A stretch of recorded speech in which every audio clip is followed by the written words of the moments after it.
നമസ്കാരം. ഞങ്ങളുടെ മലപ്പുറം കഴിഞ്ഞ കുറച്ച് ദിവസമായി ഒരു മരണവീട് പോലെയാണ്.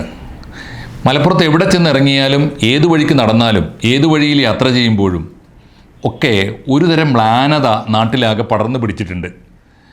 മലപ്പുറത്തെ നടവഴികളിൽ, ഊടുമഴികളിൽ, ചായമക്കാനികളിൽ, കളിക്കളങ്ങളിൽ, പള്ളിമുറ്റത്ത്, അമ്പലനടയിലൊക്കെ ഈ ഒരു മുറുമുറുപ്പുണ്ട്. ഒരു പതുക്കെ ആളുകൾ മന്ത്രിച്ചുകൊണ്ടിരിക്കുന്നുണ്ട്. എല്ലാ മുഖങ്ങളിലും ഒരുതരം അങ്കലാപ്പും മ്ലാനതയും പരന്നിട്ടുണ്ട്. എന്ത് സംഭവിച്ചു എന്ന് അടുത്ത് ചെന്ന് കാത് വെച്ച് ചോദിച്ചാൽ ഓരോ മലപ്പുറക്കാരനും പറയുന്നുണ്ട്, നമ്മുടെ മെസ്സി വരുന്നില്ല അത്രേ. മെസ്സി വരുമെന്ന് വല്ലാതെ മോഹിച്ചു പോയി മലപ്പുറത്തുകാർക്ക് അങ്ങനെ മോഹിക്കാൻ അവകാശമുണ്ട്. കാരണം മലപ്പുറത്തുകാരാണ് ഒരു പക്ഷേ കേരളത്തിലെ ഫുട്ബോൾ ആരാധകരിൽ ഏറ്റവും വലിയ കളിക്കമ്പക്കാരും വലിയ ആവേശക്കാരും വലിയ കളിഭ്രാന്തന്മാരും. അങ്ങനെയാണ്, ഫുട്ബോൾ ഫനറ്റിക് എന്നൊക്കെയാണ് അവരെ വിളിക്കുന്നത്. ഒരു മതഭ്രമം പോലെയാണ് അവർക്ക് ഫുട്ബോൾ. അതുകൊണ്ട് തീർച്ചയായിട്ടും ലാറ്റിൻ അമേരിക്കൻ കളിക്കാർക്ക് വലിയ ആരാധകരുള്ളത് കേരളത്തിലാണ്. അക്കൂട്ടത്തിൽ കേരളത്തിൽ തന്നെ ഏറ്റവും കൂടുതൽ ആരാധകരുള്ളത് മലപ്പുറത്താണ്.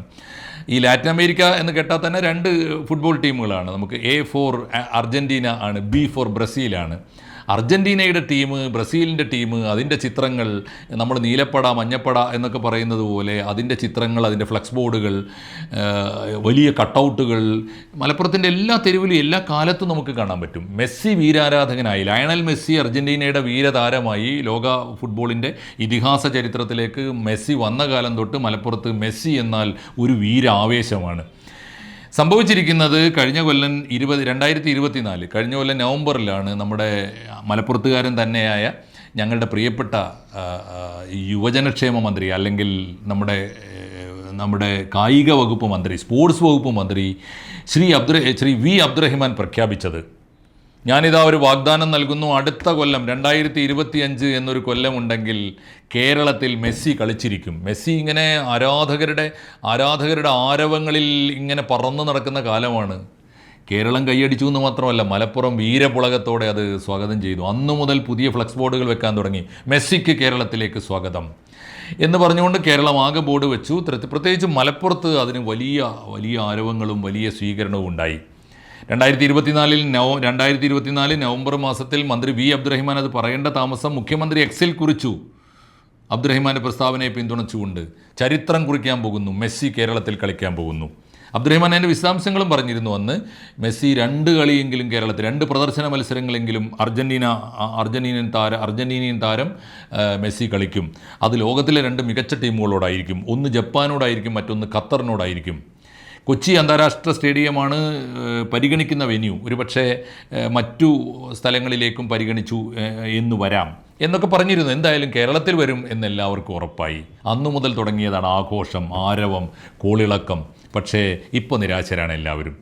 കഴിഞ്ഞ ദിവസം മന്ത്രി തന്നെയാണ് അത് വെളിപ്പെടുത്തിയത്. അദ്ദേഹത്തിന് മെസ്സി വരുന്ന കാര്യം ഉറപ്പില്ല. 2025 വന്നിട്ട് ഇപ്പോൾ ഏതാണ്ട് 4 മാസം കഴിഞ്ഞല്ലോ, 4-5 മാസമായി. മെസ്സി വരുന്ന കാര്യം എന്തായി എന്ന് ചോദിച്ചപ്പോൾ കൃത്യമായി അദ്ദേഹത്തിന് ഉത്തരമില്ല. അദ്ദേഹത്തിന് ഉത്തരം വരാതിരിക്കാൻ കാര്യമുണ്ട്. മെസ്സി വരണമെങ്കിൽ അർജന്റീനൻ ഫുട്ബോൾ ഫെഡറേഷനുമായി ബന്ധപ്പെട്ട് മെസ്സി വന്ന് കേരളത്തിൽ കളിക്കാൻ 100 കോടി രൂപയെങ്കിലും ചിലവ് വരും. കേരള സർക്കാരിന് താങ്ങാവുന്ന ഒന്നല്ലാതെ അതിന് നല്ല സ്പോൺസർമാരെ, കളിയായതുകൊണ്ട്, ഫുട്ബോൾ ആയതുകൊണ്ട് സ്പോൺസർമാരെ കിട്ടാൻ എളുപ്പമാണെന്ന് ഗവൺമെൻറ് കരുതി കാണണം. പലരെയും ഗവൺമെൻറ് സമീപിച്ചിരുന്നു, പക്ഷേ ആരും കാര്യമായി വിജയിച്ചില്ല, അല്ലെങ്കിൽ ഏറ്റ സ്പോൺസർമാരൊന്നും മുന്നോട്ട് പോയില്ല. ഏറ്റവും ഒടുവിൽ നമ്മൾ കേട്ടത് അതിൻ്റെ സ്പോൺസർഷിപ്പ്, ഈ 100 കോടിയുടെ സ്പോൺസർഷിപ്പ് ഏറ്റെടുത്തത് നമ്മുടെ റിപ്പോർട്ടർ TV-യുടെ മുതലാളിമാരാണ്. റിപ്പോർട്ടർ ബ്രോഡ്കാസ്റ്റിംഗ് കമ്പനിയാണ് സ്പോൺസർമാരായി വന്നിരുന്നത്. 100 കോടി രൂപ അവരാണ് ഏറ്റിരുന്നത്. ഇപ്പോൾ പക്ഷേ കഴിഞ്ഞ ദിവസം മന്ത്രി പറഞ്ഞത് അതും കൺഫേം ചെയ്തിട്ടില്ല, ഉറപ്പില്ല. അവരാണ് മറുപടി പറയേണ്ടത്. അർജന്റീനിയൻ ഫുട്ബോൾ ഫെഡറേഷനുമായി ബന്ധപ്പെടേണ്ടത് അവരാണ്. എന്നിട്ട് ഈ സ്പോൺസർമാരാണ് നമ്മളോട് ഉത്തരം പറയേണ്ടത്. നേരിട്ട് അർജന്റീനിയൻ ഫുട്ബോൾ ഫെഡറേഷനുമായി നമുക്ക് യാതൊരു ബന്ധവുമില്ല. അവരുമായിട്ടല്ല നമ്മൾ സംസാരിക്കുന്നത്, സ്പോൺസർമാർ പക്ഷേ ഇപ്പോൾ ഉത്തരം പറയുന്നില്ല. ഇന്ന് ചില വാർത്താമാധ്യമങ്ങൾ കൊടുത്തിരിക്കുന്നത് റിപ്പോർട്ടർ ചാനലിലേക്ക് ഇതുമായി ബന്ധപ്പെട്ട് വിളിച്ചപ്പോൾ പറയുന്ന ഒരേ ഉത്തരമാണ്. ഈ കമ്പ്യൂട്ടർ സെറ്റ് ചെയ്ത് വെച്ചിരിക്കുകയാണ് ഉത്തരം. നാളെ വിളിക്കൂ എന്നാണ്. കോൾ ടുമോറോ എന്നാണ് അത്രയും മറുപടി. അങ്ങനെ നാളെ എന്ന മട്ടിൽ നമ്മുടെ റിപ്പോർട്ടർ TV ഒരിക്കൽ കൂടി മലയാളത്തെ പറ്റിക്കുകയാണ് എന്നെനിക്ക് തോന്നുന്നു. ഒരു പക്ഷേ വയനാട്ടിലെ മരമുറി പോലെ എളുപ്പമല്ല ഈ മെസ്സിയെ കേരളത്തിൽ എത്തിക്കുന്ന ഏർപ്പാട്. അത് കുറച്ച് ചിലവുള്ള പണിയാണ് എന്ന് അവർക്കും തോന്നിയിരിക്കണം. ആ കച്ചവടത്തിൽ എത്രമാത്രം ലാഭം ഉണ്ടാകുമെന്ന കാര്യത്തിൽ ഉറപ്പും അവർക്ക് ഇല്ലാത്തതുകൊണ്ടായിരിക്കണം തീർച്ചയായിട്ടും മെസ്സി വരുന്നില്ല. അർജന്റീനൻ ഫുട്ബോൾ ഫെഡറേഷൻ കേരളത്തിൽ കളിക്കുന്നതിൻ്റെ ഔദ്യോഗികമായ വിവരമൊന്നും ഗവൺമെൻറ്റിന് കിട്ടിയിട്ടില്ല എന്ന് ഗവൺമെൻറ്റിൻ്റെ ഭാഗത്തു നിന്ന് മന്ത്രി വി അബ്ദുറഹ്മാൻ ഉൾപ്പെടെയുള്ളവർ അറിയിക്കുമ്പോൾ തന്നെ അർജന്റീനൻ ഫുട്ബോൾ ഫെഡറേഷൻ്റെ ഇക്കൊല്ലത്തെ കളികളുടെ പട്ടിക വന്നിരിക്കുന്നു. അർജന്റീൻ ഫുട്ബോൾ ഫെഡറേഷൻ, പ്രത്യേകിച്ച് ലയണൽ മെസ്സി ഇക്കൊല്ലം എവിടെയൊക്കെ ലോകത്തിലെ ഏതൊക്കെ കളിക്കളങ്ങളിൽ, ഏതൊക്കെ ടൂർണമെൻറ്റുകളിൽ, ഏതൊക്കെ കപ്പ്, ഏതൊക്കെ പ്രദർശന മത്സരങ്ങൾ പങ്കെടുക്കുമെന്നതിൻ്റെ ലിസ്റ്റ് വന്നപ്പോൾ നിർഭാഗ്യവശാൽ അപ്പോഴാണ് കേരളം അക്ഷരാർത്ഥത്തിൽ ഞെട്ടിപ്പോയത്. അപ്പോഴാണ് കേരളം ആദ്യമായിട്ടത് അറിയുന്നത്. ആ ലിസ്റ്റിൽ ഇക്കൊല്ലം മെസ്സി കളിക്കുന്ന നാടുകളിൽ കേരളമില്ല എന്നല്ല, ഇന്ത്യ തന്നെ ഇല്ല. ഇന്ത്യയിൽ എവിടെയും 2025 മെസ്സി കളിക്കുന്നില്ല എന്നാണ് റിപ്പോർട്ട്. അതനുസരിച്ച് ഇന്ത്യയിൽ തന്നെ കളിക്കുന്നതിനെക്കുറിച്ച് അർജന്റീന ഫുട്ബോൾ ഫെഡറേഷൻ ഇതുവരെ തീരുമാനിച്ചിട്ടില്ലെങ്കിൽ എന്തുറപ്പിൻ്റെ അടിസ്ഥാനത്തിലാണ്, ഏത് ധാരണയുടെ അടിസ്ഥാനത്തിലാണ് 2024 തന്നെ കേരളത്തിൽ ഇങ്ങനെ മെസ്സി കളിക്കാൻ വരുന്നുവെന്നും രണ്ട് ടീമുകളോട്, ലോകത്തിലെ രണ്ട് ടീമുകളെപ്പോലും ഫിക്സ്ചർ പോലും ഫിക്സ് ചെയ്തതുപോലെയാണ് സംസാരിച്ചത്, രണ്ട് ടീമുകളോട് കളിക്കാൻ വരുന്നുവെന്നും ആ രണ്ട് ടീമുകൾക്ക് സ്പോൺസർമാരുണ്ട്, 100 കോടിയാണ് ചെലവ് എന്നൊക്കെ പറഞ്ഞത് എന്തടിസ്ഥാനത്തിലായിരുന്നു എന്നും ആലോചിക്കേണ്ട ഒരു കാര്യം കൂടിയാണ്. മാത്രമല്ല, ഫുട്ബോളിന് ഒരു ചോദ്യം കൂടി ഈ കൂട്ടത്തിൽ പ്രസക്തമാണ്. ഫുട്ബോളിന് സ്പോൺസർമാരെ വേണ്ട വിധത്തിൽ കിട്ടാത്ത വിധം എന്തോ ഫുട്ബോളിൻ്റെ ഒരു ബിസിനസ് തരംഗം, അല്ലെങ്കിൽ ഫുട്ബോളിനോടുള്ള ജനങ്ങളുടെ പ്രേമം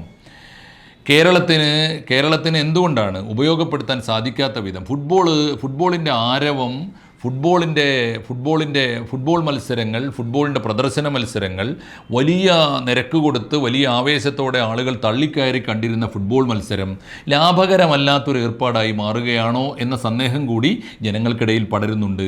അതും ഈ സമയത്ത് ഓർക്കേണ്ടതാണ്. മെസ്സി വരാത്തതിൻ്റെ സങ്കടം മലപ്പുറത്ത് കേരളത്തിലുണ്ട് എന്ന് മാത്രമല്ല, മലപ്പുറത്ത് അത് രോഷമാണ്, വലിയ രോഷമായി ആളിക്കത്തുകയാണ്. മലപ്പുറത്തെ അർജന്റീന വാട്സപ്പ് കൂട്ടായ്മ എന്നൊരു ഫുട്ബോൾ പ്രേമികളുടെ വലിയ കൂട്ടായ്മയുണ്ട്. ആ കൂട്ടായ്മയ്ക്ക് വേണ്ടി അതിൻ്റെ പ്രതിനിധിയായിട്ട് അഹമ്മദ് സാലിഹ് എന്നൊരാൾ മാധ്യമങ്ങളോട് സംസാരിച്ചത് കണ്ടു ഞാൻ. അദ്ദേഹം പറയുന്നത് ഇങ്ങനെയാണ്: ലക്ഷക്കണക്കിന് ഫുട്ബോൾ പ്രേമികളെയാണ് കേരള ഗവൺമെൻറ് പറ്റിച്ചിരിക്കുന്നത്. ഞങ്ങൾക്ക് വലിയ അമർഷമുണ്ട്, പ്രതിഷേധമുണ്ട്. പ്രത്യേകിച്ച് ഞങ്ങളുടെ മന്ത്രി അബ്ദുറഹിമാനെതിരെ സോഷ്യൽ മീഡിയയിൽ ഞങ്ങൾ വലിയ ലഹള തുടങ്ങും, പോരാട്ടം തുടങ്ങും എന്ന് പറഞ്ഞാൽ മലപ്പുറത്ത് പുതിയൊരു ലഹള ആരംഭിക്കുകയാണ്. അത് മന്ത്രി വി അബ്ദുറഹിമാനോടുള്ള വിരോധം കൊണ്ട് മാത്രമല്ല, മെസ്സിയോടുള്ള പ്രണയം കൊണ്ടുകൂടിയാണ്. മലപ്പുറത്തെ ലഹള ആകാതിരിക്കട്ടെ, ആരോഗ്യപരമായിരിക്കട്ടെ. തീർച്ചയായിട്ടും അത് കായിക പ്രേമികളുടെ സ്പോർട്സ്മാൻ സ്പിരിറ്റോടെ ആ പ്രതിഷേധവും അമർഷവും ഒക്കെ അലയടിക്കട്ടെ. അതേസമയത്ത് മെസ്സിയെ കേരളത്തിലേക്ക് എത്തിക്കുക എന്ന വാഗ്ദാനം പാലിക്കാൻ കേരള ഗവൺമെൻറ് ബാധ്യസ്ഥമാണ് എന്ന് 2025 ഓർക്കേണ്ടതാണ്. 2025 തീരുന്നതിന് മുമ്പെങ്കിലും, ഇനി 2026 കടന്നാൽ പോലും ഈ ഗവൺമെൻറ്റിൻ്റെ കാലാവധിക്ക് മുമ്പെങ്കിലും അത് നടപ്പാക്കി കാണിച്ചു കൊടുക്കേണ്ടത് ഗവൺമെൻറ്റിൻ്റെ ബാധ്യതയാണ് എന്ന് കായിക പ്രേമികൾക്ക് വേണ്ടി ഓർമ്മിപ്പിക്കുന്നു. നന്ദി, നമസ്കാരം.